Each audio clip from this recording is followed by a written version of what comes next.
Le vortex tourbillonnant les expulsa sur les plaines dorées. Tommy Napoléon et ses guerriers, las de leur voyage, étaient arrivés à Valhalla. Ce royaume céleste chatoyait devant eux, un paradis mérité. Pourtant, le danger se cachait sous la surface. Des êtres anciens chuchotèrent dans l'ombre. Ils observaient les nouveaux venus d'un œil méfiant. Tommy scruta les environs. Sa main se posa sur le pommeau de son épée. Un poids réconfortant. Il avait mené ses guerriers à travers d'innombrables batailles, à travers des galaxies inconnues. Mais Valhalla était différent. Il dégageait un sentiment de puissance ancienne, de secret attendant d'être dévoilé.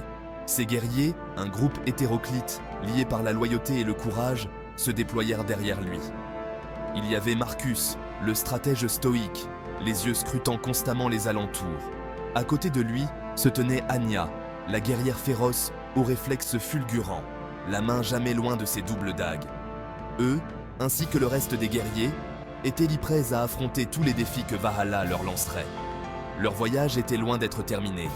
Ce n'était que le commencement. Les êtres célestes de Valhalla étaient différents de tout ce que les guerriers avaient rencontré.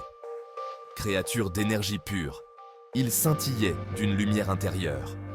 Certains étaient accueillants, désireux de partager leur sagesse et leur connaissance. D'autres restaient distants, les yeux emplis de suspicion et de méfiance.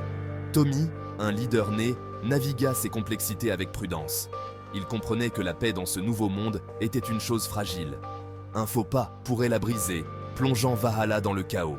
Il rechercha des alliances, offrant sa force et celle de ses guerriers en échange de savoir et de compréhension. Il partagea des récits de leurs victoires passées, de batailles menées et gagnées contre vent et marée.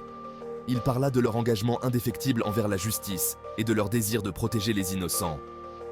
Lentement, la confiance commença à éclore. Les graines fragiles de la paix étaient semées. Mais c'était une paix qui serait mise à l'épreuve. Car le danger, comme toujours, se cachait à chaque coin de rue.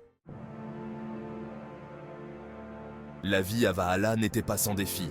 Les guerriers s'entraînaient sans relâche, perfectionnant leurs compétences contre des bêtes célestes et maîtrisant le flux de l'énergie cosmique. Tommy montrait l'exemple, sa maîtrise de l'épée inégalée, son esprit tactique toujours à un pas en avant. Il étudia les textes anciens de Valhalla, perçant les mystères de ce royaume céleste. Il apprit le délicat équilibre entre la lumière et les ténèbres, les forces constamment en lice pour le contrôle. Tommy embrassa la sagesse de Valhalla, l'intégrant à sa propre pensée stratégique. Sa légende grandissait de jour en jour. Les êtres célestes, initialement méfiants, commencèrent à voir en Tommy un véritable chef. Ils furent témoins de son dévouement, non seulement envers ses guerriers, mais aussi envers Valhalla lui-même. Il n'était pas seulement un conquérant, mais un protecteur. Et Valhalla, commençait-il à réaliser, avait besoin d'un protecteur. Car une tempête se préparait, un mal ancien s'éveillant de son sommeil.